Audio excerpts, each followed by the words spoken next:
I'd like to ask unanimous consent to address the House for 1 minute. Without objection, the gentleman is recognized for 1 minute.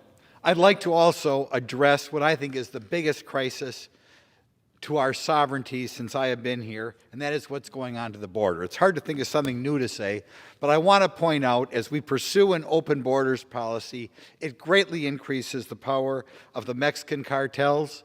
I have heard a story in which, because the Mexican cartels have a monopoly on letting people in this country, I hear a story of 2 people who weren't part of the cartels trying to sneak people across. 2 of them were skinned alive. A third one was partially skinned and sent back to say, this is what happens if you try to push people across without going through the cartels.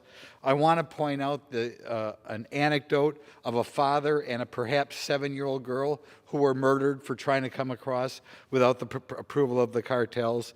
And I'd like to address the 70,000 people who die from illegal drugs this year. I was recently at the Milwaukee DEA.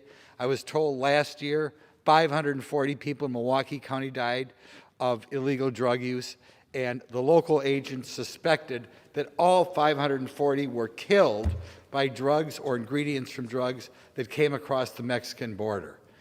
Please, President Biden, do something about the crisis on the border. Thank you. Members are reminded